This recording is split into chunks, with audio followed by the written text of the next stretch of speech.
we move on to do a full reaction to today's Champions League fixtures. And and as far as today's Champions League fixtures, we had some pretty decent games. Obviously, we're not going to discuss Real Madrid take on Borussia Dortmund because we discussed that last segment, but we know what happened. Epic comeback from Real Madrid, coming down 2 goals and scoring 5 unanswered. Talk about this game being an important game for Monaco because if they were against Crvena because they entered this game already with 4 points through 2 games, and if they won this game, they'd have 7 points and they'd be sitting pretty in terms of trying to qualify for the knockout stages. It was three games so far, and they have won it, and they won it in dominant fashion. They beat Crvena 5-1. Similar scenario for Sporting Lisbon against Sturm Graz going up against one of the weirdest current opposition Sporting Lisbon did. They came in with 4 points.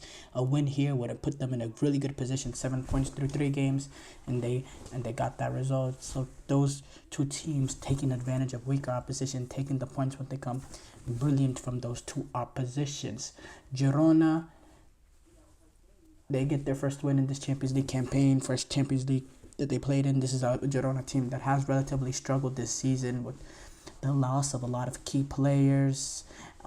But they got the 2-0 win over Slovan Bratislava, which now they're sitting on 3 points after 3 games, which is not the best start, but they got off the mark, and now they can try to push for something going forward.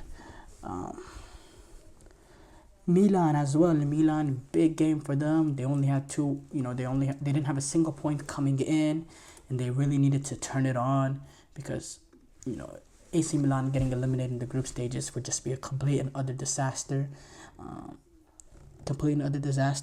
And honestly, it won't take much to put yourself in a position to be playing at least a knockout stage game in January to get into the round of 16. That extra playoff game is not going to take much. You can finish 24th and be in there. So for Milan, getting this win was really, really vital, important against Club Brugge, an opposition that's not much.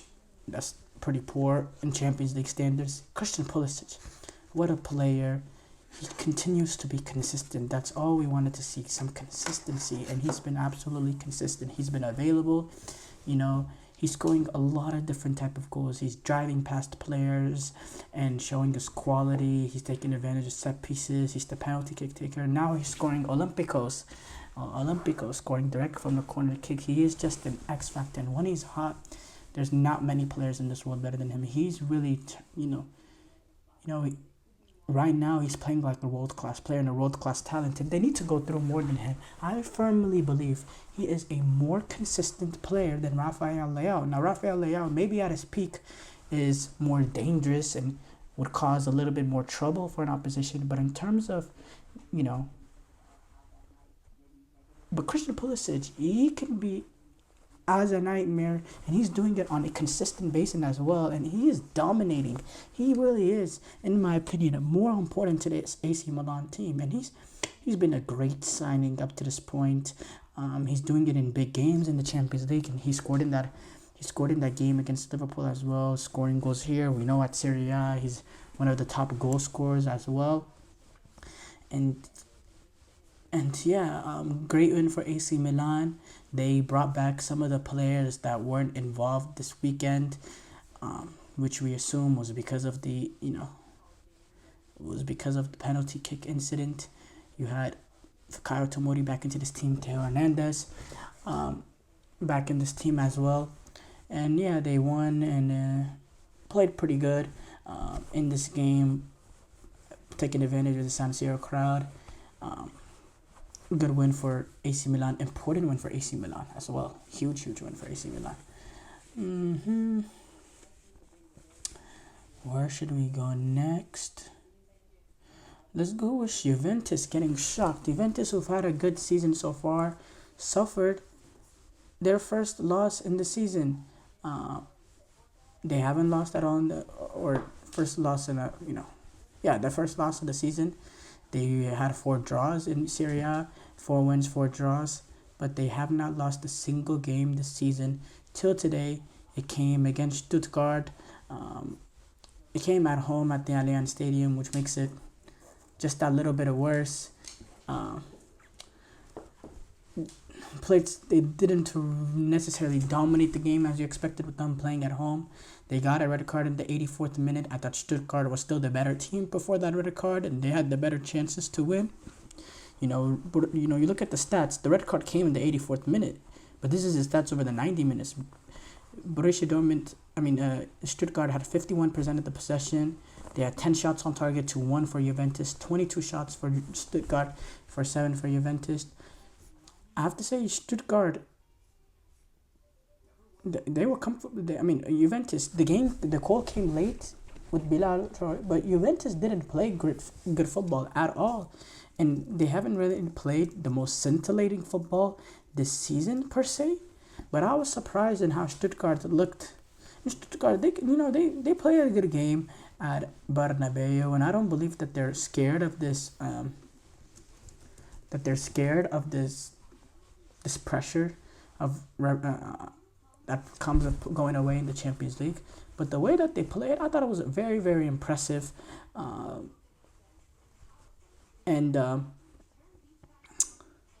they were very aggressive throughout the game. They were going for it, and I think eventually that goal came from Bilal Traore. It was deserved. Stuttgart, they also had the chance to take the lead 4 minutes before that. Before that goal, I believe, when Enzo Miliot penalty after the VAR check that led to Danilo, which led him to getting sent off. But Perrin saved it. And Stuttgart had other chances. Undev, he had an early disallowed goal. He had another opportunity here and there. And yeah, Stuttgart deserved it. And Thiago Motta, he said it himself. Stuttgart clearly deserved it. They were better than us from the first minute. We must digest this as quickly as possible, get back to our feet to prepare for the next league game at Inter. We couldn't manage to take away the control of the game that they had. They're a team. When they have control of the game, they put you in difficulty. They have good players. They're a well-structured team, well-organized. They're a tough team to face. We suffered today, and I repeat that they deserved to win. So, good win for Stuttgart. Juventus, they're still not in a bad position with 6 points through 3 games. Not a horrible place to be in. As far as Stuttgart, massive result for them. They're now sitting in 4 points through 3 games. Decent start from them. The one loss that they had was away to Real Madrid, which is acceptable, and it's a performance. They were aggressive. They went for it there. They're not afraid to go for it away against some of these big European teams. I know Juventus hasn't been the biggest so far in the past few years or so, but we know the pedigree that Juventus has. I'm really impressed with the way Stuttgart go about it. I think they're well managed. I think they're fearless. I love how they play under Sebastian Hoeneß, who big teams should be looking at. I do have to say, this is a manager that gets the best out of the sum of his team. It was reported that he turned down Man United, according to reports. And I understand why. If it is true, I understand why United went after him. He really is a brilliant, brilliant manager, and it's a manager to look out for in terms of making that big move soon into to a bigger club. That is Juventus Stuttgart. So I'm wondering which of these games should we go. PSG draw with PSV. Eindhoven, bad result for PSG. Now they want to go down. Noah Lang showed his quality, and PSG had to dig themselves out of an early hole.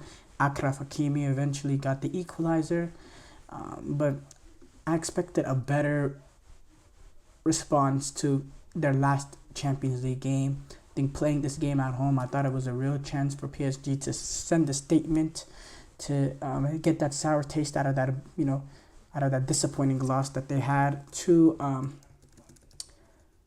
Arsenal in the last Champions League game.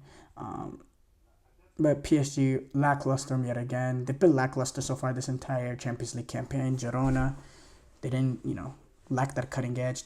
They took advantage of a horrible goalkeeping mistake right at the end, or that would have been a drop point too. Imagine if they didn't win that game. They'd be sitting on 2 points through 3 games. That would have been a really, really bad start.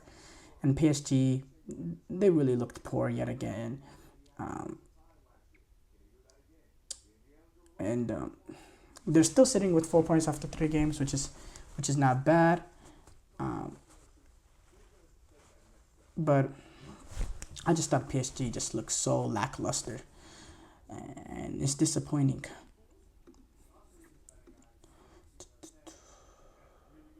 Aston Villa got a 2-0 win for Bologna. A 2-0 win over Bologna at home. Goals from John McGinn in the 55th minute and John Duran in the 64th minute, which is ironic because John Duran was about to get subbed off for Ollie Watkins. Then he comes up with that second goal. And, Aston Villa, 3 for 3, perfect so far in the Champions League. What a great start to their Champions League campaign for a team that has never been in the Champions League since it's been named the Champions League. As far as Bologna, they're currently sitting with a point in their first 3. Really not a great start from them. But as far as Aston Villa, what a manager Unai Emery is, and this is Aston Villa team. They'll reach the knockout stages for sure. There were 9 points is a really perfect start for them. They're sitting top of the UCL, which could change, is subject to change with games coming up. But this is a team under Unai Emery.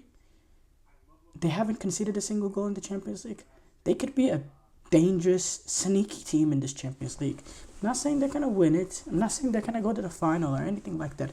But they can be a team that causes an upset here and there. No doubts about it. The way that they go about it, the balance of having good tactical discipline and being able to defend really, really well, but still be able to create enough clear-cut opportunities and take advantage of quality of players like Jean Duran, Ollie Watkins, Leon Bailey.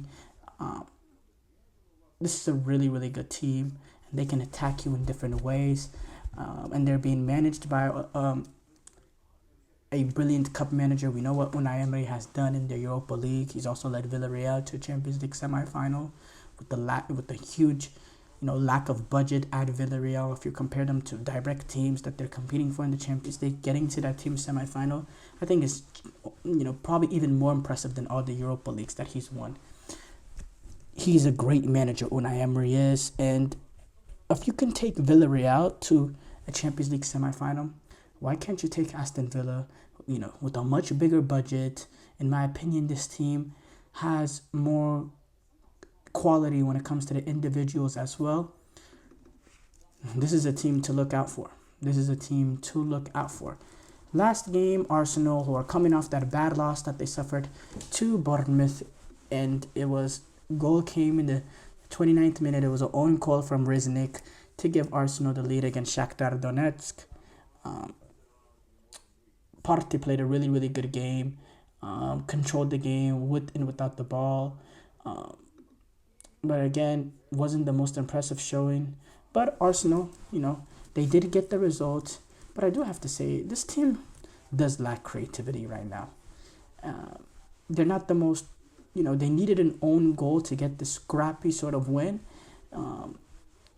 They did miss a penalty in the second half, and they squandered a lot of clear-cut or some good opportunities. But Arsenal never really dominated this game. They didn't dominate this game. They didn't make Shakhtar suffocate. It was almost like they did take the air out of the ball a little bit, and the goal came from a shot from Martinelli that rebounded off the post and hit the back of the goalkeeper, which was the only goal of the game. But the most important thing is, Arsenal, they win this game, even without key players of this team like Bukayo Saka, like Martin Odegaard,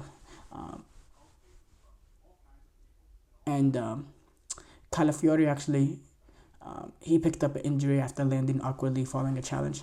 That could be a big loss because we know we know if he's not available for Liverpool, that could be a big loss. Saliba is not available. You were expecting probably Calafiori to slide into center half, and they were to bring in. They'd probably bring in, Kivior or Ben White or something like that and play Jurian Timber.